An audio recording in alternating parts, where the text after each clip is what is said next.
Thiết Giáp. The Armour. The Armour Corps of the Army of the Republic of Vietnam served as the backbone of all military engagements against the Vietnamese Communists.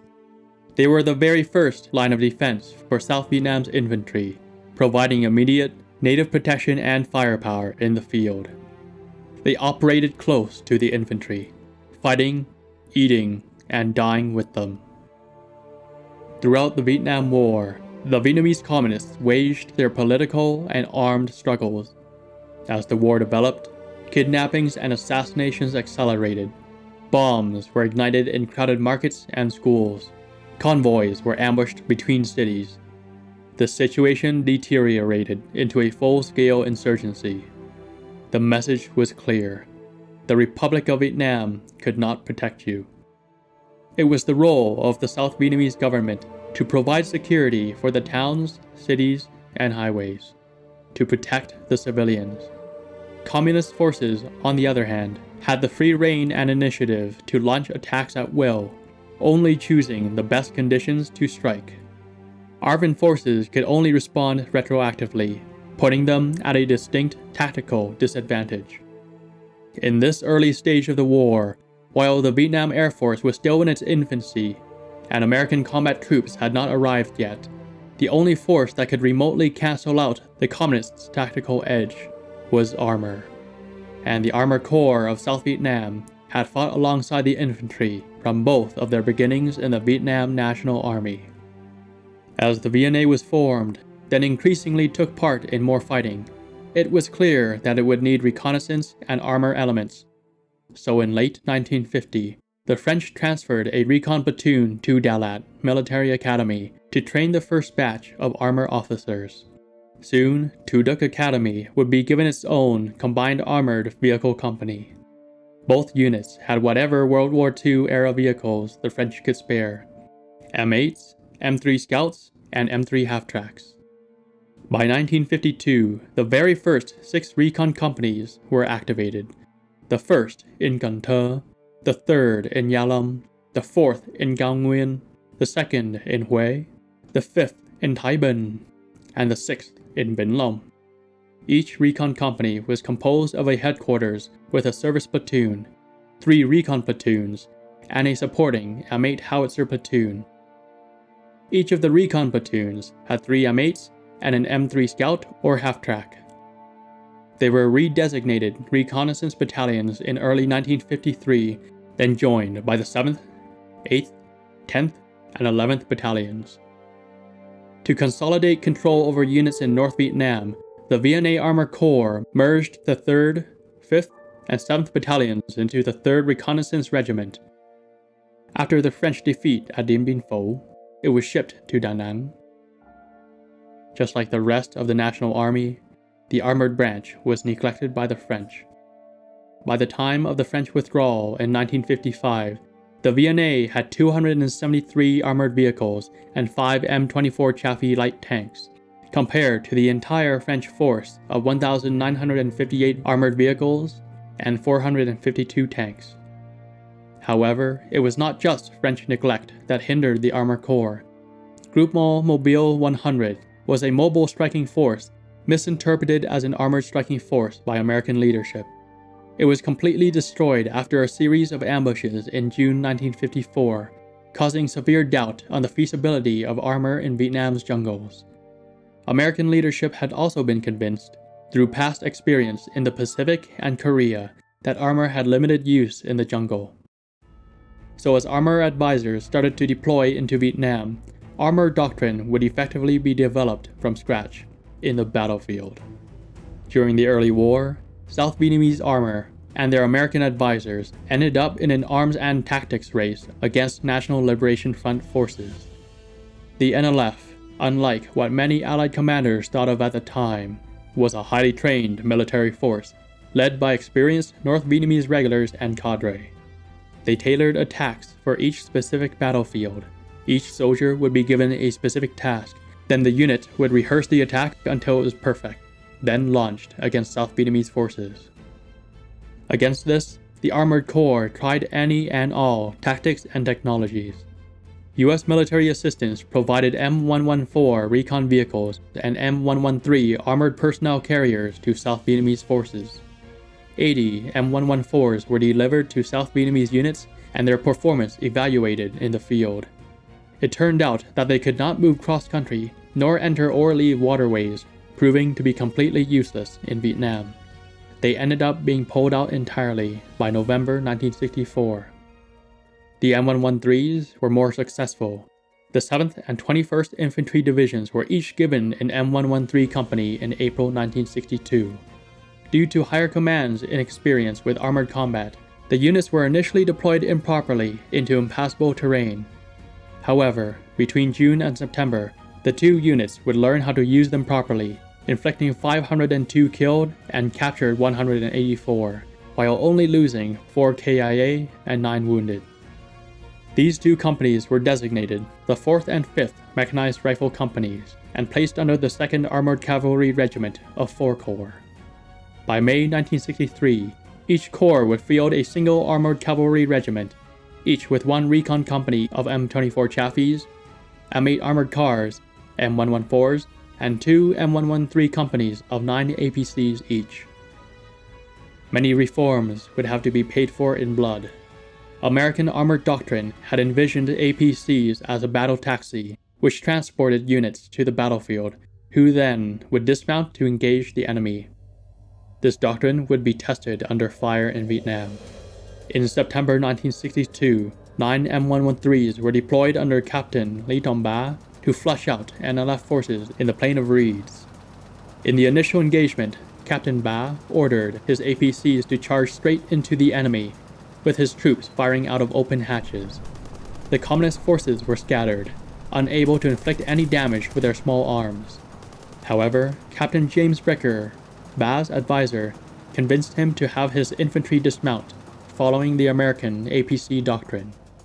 Dismounted, the troopers lost their maneuverability, cover, and visibility. Communist forces regrouped and started inflicting casualties on the exposed South Vietnamese soldiers. After an hour, the infantry remounted and finally managed to drive NLF forces out of the area, killing a total of 150 and capturing 8. At the Battle of Ap Buc, just 3 months later, Captain Bá again led the armored force to reinforce pinned-down helicopters. A serious design flaw in the M113 was that its 50 caliber machine gun required the captain to stand up out of the hatch, completely exposed, to operate it. Well dug in, NLF snipers managed to pick off 14 MG operators. The dismounted infantry simultaneously took heavy casualties, resulting in the unit getting bogged down, contributing to the overall defeat. Afterwards, the ARVN 80th Ordnance Unit developed a gun shield as an emergency measure. By 1964, all M113s would be equipped with them. At this point, the battle taxi doctrine was scrapped. South Vietnamese troops used the APCs as fighting platforms instead, fitting extra machine guns for troops to use on board. The infantry would only dismount when absolutely necessary. This doctrine of mounted infantry combat would be quickly adopted by American forces throughout their service in South Vietnam. Later on, it would further develop into the present-day infantry fighting vehicle doctrine with the M113's replacement, the M2 Bradley, long after the Republic of Vietnam had fallen. Communist forces adapted in parallel. In 1963, just 1 year after the first M113s arrived, the 57mm recoilless rifle started to enter the battlefield. By 1965, Communist forces were equipped with AT mines, 57mm and 75mm recoilless rifles, as well as the handheld B-40 or RPG-2 anti-tank grenade launchers, furnished by the Soviet Union. From 1963 onwards, the ARVN Armour Corps heavily expanded to fill the need for armor. In December 1963, the 5th Armored Cavalry Regiment and the 6th Armored Cavalry Regiment were activated. The M114 recon companies started to be replaced by M113s, giving each regiment a total of 3 M113 companies. The other armor components were reformed as well.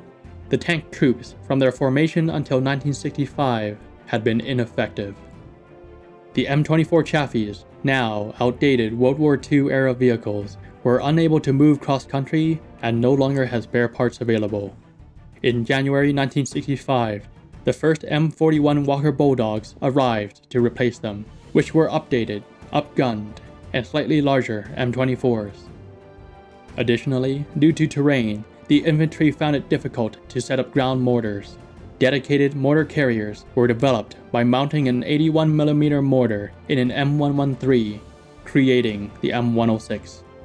The first 4 were delivered May 1965. By the end of 1965, the ARVN Armored Corps had 8 armored cavalry regiments, which commanded 5 M41 companies, 21 M113 companies, 3 M8 recon companies, and an M106 mobile mortar company. Even while the armored units were growing more experienced in battle, they gained a notorious political reputation as coup troops. After being used to crush 3 coups d'états and participating in President Ngo Dinh Diem's removal and assassination, their tanks were given the disparaging nickname voting machines. Unfortunately, this political power impaired the early armored corps. Presidents absolutely needed them to be loyal, resulting in the vast majority of its officers being assigned for loyalty rather than merit. It was only after 1968, when the political situation completely stabilized under President Nguyen Bun Thu, that the Armored Corps could properly develop. Even with its political misuse in the cities, in the field, American armor advisors came to appreciate their South Vietnamese counterparts. The ARVN supply chain was notoriously poor, forcing ARVN technicians and armor personnel to become excellent replacement parts scroungers. Mechanics learned to maintain their own equipment, a job usually done by Ordnance Branch. The troopers proved very resourceful, using chewing gum, wire, banana stalks, cement, and other local materials on hand. Throughout the war, ARVN Armour managed to consistently field over 90% of their armored vehicles. The South Vietnamese crewmen perfected tactics. In an ambush, the Vietnamese troopers always charged to attack the ambushers directly, rather than withdrawing to regroup. The shock was very effective in repelling NLF strikes. Their supporting infantry learned to ride on top to avoid being killed by mines, only jumping inside when encountering communist soldiers. The South Vietnamese Armored Corps would continue to expand as new equipment was delivered and more men were trained. The 9th and 10th regiments were activated in 1966. The regiments were redesignated armored cavalry squadrons and companies to troops to better reflect their true unit size and cavalry roots. However, they often continued to be mistranslated into their old designations in English. Each squadron fielded an M41 troop and 2 to 3 M113 troops, then was attached to an ARVN division or corps.